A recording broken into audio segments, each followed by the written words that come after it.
Hello everyone. आज हम लोग बात करने वाले हैं इंडियन राइटिंग इन इंग्लिश के एमसीक्यूज की। ठीक है, तो इंडियन राइटिंग इन इंग्लिश में मैंने आपको कई सारे इंडियन पोएट को मैंने पढ़ा दिया था, जैसे कि मुल्क राज आनंद, राजा राव, आर के नारायण, अरुण जोशी, अनीता देसाई, ठीक है, अमिताभ घोष, कमला मार्कंडे, तारू दत्त, बहुत सारे जो पोएट हैं मैंने उनके बारे में आपको पढ़ा दिया है। ठीक है, कुछ अभी क्लास और आने वाली हैं, उनको भी पढ़ा दूंगा।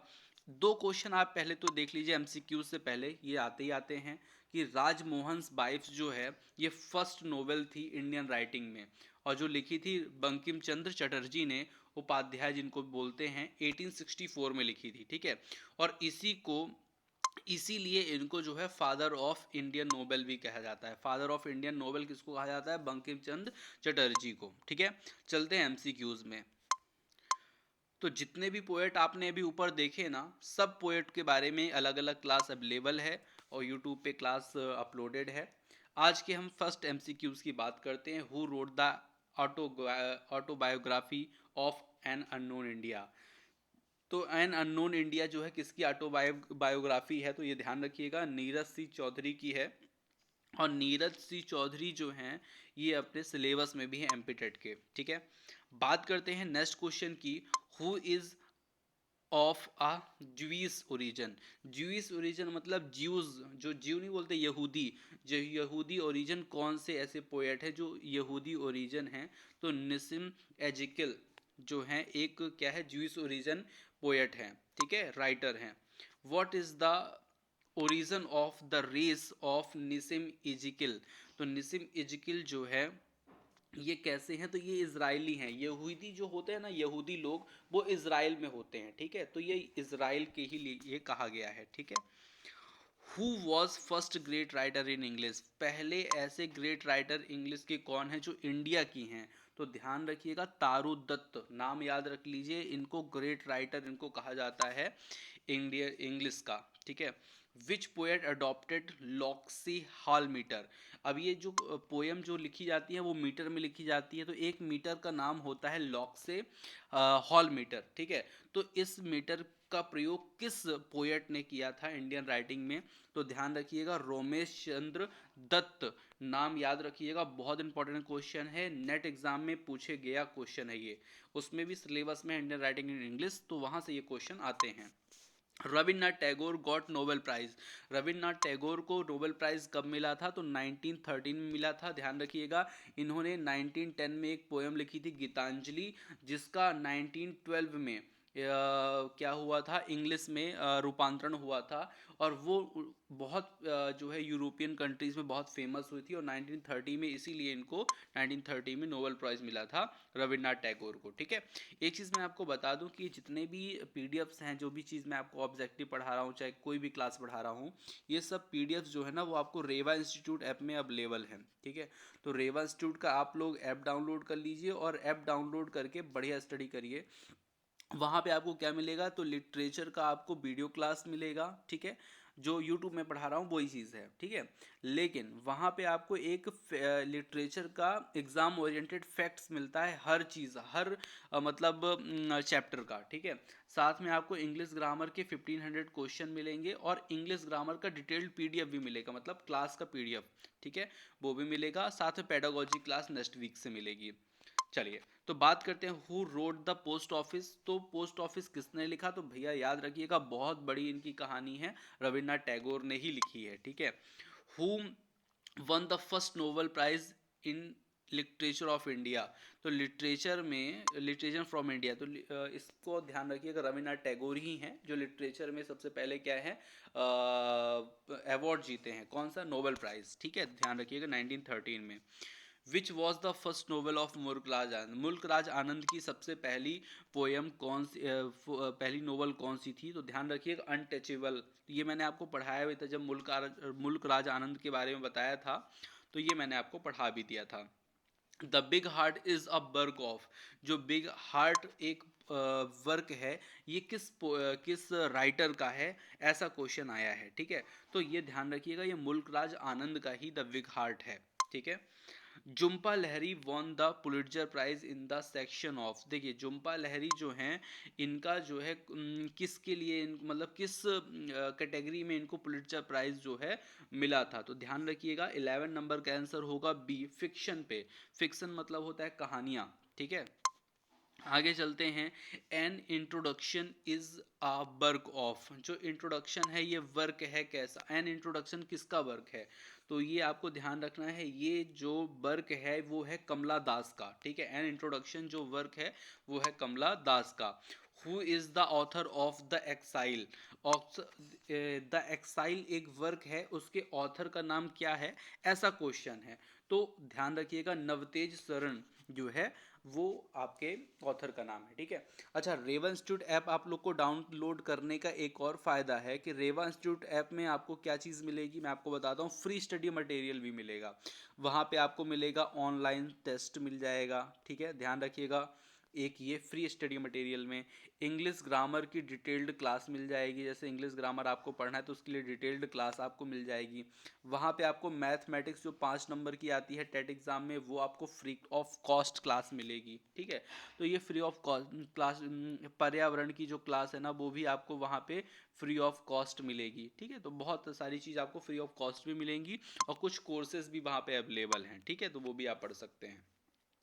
नेक्स्ट क्वेश्चन है, who is the author of the name sec, the name सेक के ऑथर का नाम क्या है, ऐसा क्वेश्चन है, ठीक है। ये जितने क्वेश्चन मैं आपको बता रहा हूँ ना सब ये क्वेश्चन एग्जाम के आए हुए क्वेश्चन हैं, जैसे ये जो द नेम सेक है ना ये भी नेट परीक्षा का ही एग्जाम का क्वेश्चन है, ठीक है।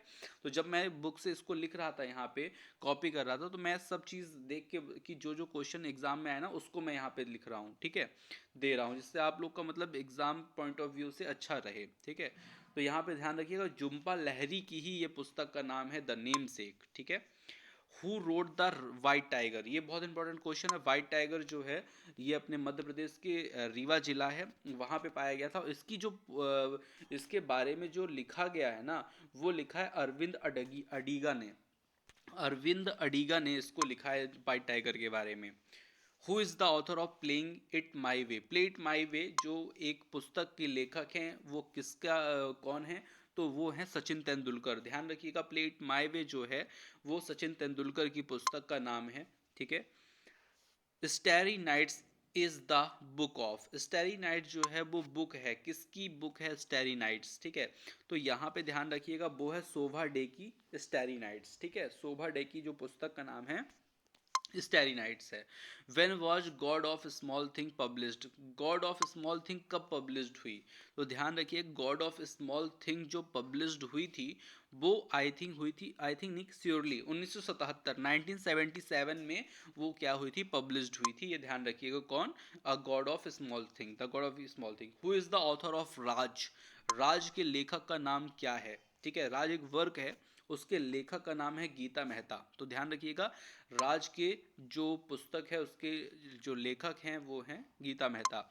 इन which of the following poem of Ezekiel do we get a movie picture of a mother suffering, अब यहाँ पे 20 नंबर क्वेश्चन का ऑप्शन जो है ना वो क्या है, नाइट ऑफ द स्कॉर्पियन। अच्छा एक चीज़ ध्यान रखिएगा, जैसे ये जितने भी मैं क्लास बना रहा हूँ ना इसका एक व्हाट्सअप ग्रुप है, अगर उस व्हाट्सअप ग्रुप से आप लोग को ऐड होना है ना तो ये एक व्हाट्सअप नंबर है, इस नंबर पे अगर आप अपना नेम लिख देंगे, प्लेस लिख देंगे, कहाँ से हैं आप, ठीक है, और किस चीज़ की तैयारी कर रहे हैं, जैसे आप इंग्लिश पीजीटी की तैयारी कर रहे हैं ना तो आप इंग्लिश पीजीटी लिख देंगे तो मैं आपको ग्रुप में ऐड कर दूंगा। ग्रुप में ऐड करने का देखिए फ़ायदा इतना ही है कि वहाँ पे आपको ये वीडियो वगैरह जल्दी मिल जाएंगे, थोड़ा गाइडलाइंस वहाँ पे बनी रहती है। बाकी अगर अच्छी आपको तैयारी करनी है तो उसके लिए सबसे अच्छा सिस्टम क्या है, रेवा इंस्टीट्यूट का ऐप डाउनलोड कर लीजिए, वहाँ पे जो आपको स्टडी मटेरियल मिले फ्री वाला वो भी आप पढ़ सकते हैं, और वहाँ पे आपको एक इंग्लिश पीजीटी का कोर्स भी चल रहा है, ठीक है, उसमें समय ऑफर भी है, केवल 399 में आप आराम से अच्छी तैयारी कर सकते हैं, ठीक है। चलिए आगे चलते हैं नेक्स्ट क्वेश्चन पे, 20 नंबर पे, ठीक है। तो इसका मैंने आंसर बता दिया आपको, night of the scorpion. Name the Indo English novelist who wrote a suitable boy. Suitable boy जो है कौन है, किसने लिखा है अ सुटेबल बॉय। तो ये ध्यान रखिएगा, ये जो इंडो इंग्लिश नाम है ना, मतलब पहले इंग्लिश इंडिया में जन्म लिया, फिर जाके नागरिकता ले ली इंग्लैंड की, तो ऐसे व्यक्ति का नाम विक्रम सेठ है, और ये इंग्लिश लिटरेचर में बहुत इंपॉर्टेंट नेम है। Who wrote Jejuri commonwealth poetry prize winner. जो कॉमनवेल्थ पोएट्री प्राइज जो विनर हैं ऐसे कौन से व्यक्ति हैं, तो 22 का आंसर आपका होगा बी, अरुण कोलकाता, अरुण अरुण कोल कोल कोलात्कर।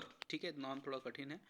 जो आगे चलते हैं, in which of Anita Desai's novel an insane wife kills her husband.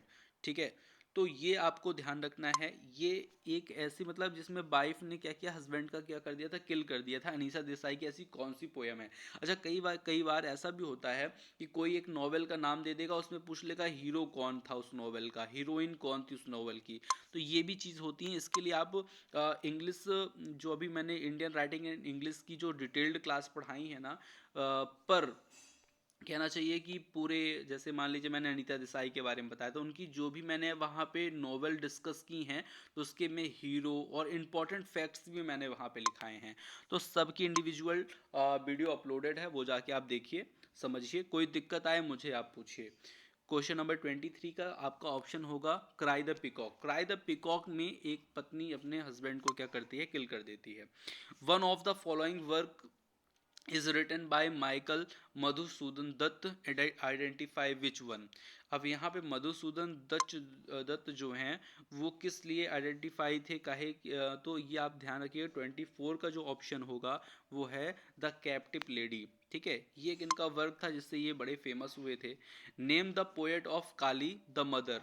तो यहाँ पे इसका आंसर मैं ज़्यादा अच्छे समझ नहीं पाया, लेकिन है क्या, स्वामी विवेकानंद आंसर। ठीक है, 25 का। नेक्स्ट क्वेश्चन पे चलते हैं, which novel highest the Bengal family. Bengal family की कौन सी ऐसी नोवेल है जो हाईलाइट्स हुई थी, तो ये ध्यान रखिएगा 26 का जो आंसर होगा वो है a handful of rice. Handful of rice आप ऐसे भी ध्यान रख सकते हैं कि पश्चिम बंगाल जो है वहाँ पे चावल बहुत होता है, तो चावल के लिए आप उसको ऐसा जान सकते हैं।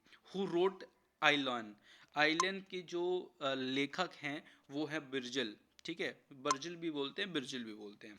Who is the author of love of dust. Love of dust मतलब धूल से प्यार होने वाला या जमीन से जुड़े हुए ऑथर कौन है, ऐसा क्वेश्चन पूछा गया है। तो 28 का आंसर होगा हुमायूं कबीर।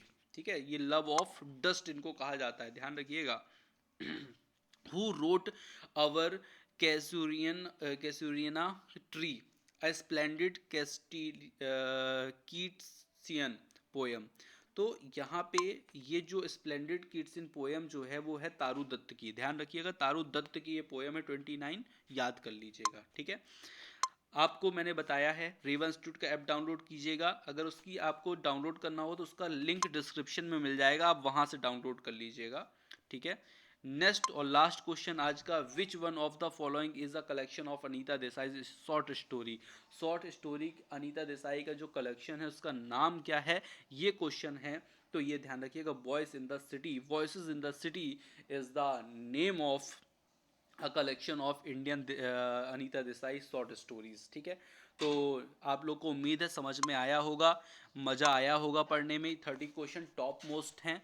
ठीक है, एक चीज़ और बता दूं कि ये तैयारी जो आप कर रहे हैं ये एमपी टेट के लिए तैयारी कर रहे हैं, और ये एमपी टेट के साथ नेट सेट जेआरएफ सब के लिए इंपॉर्टेंट है। ठीक है, तो थैंक यू फॉर वॉचिंग, मिलते हैं नेक्स्ट वीडियो।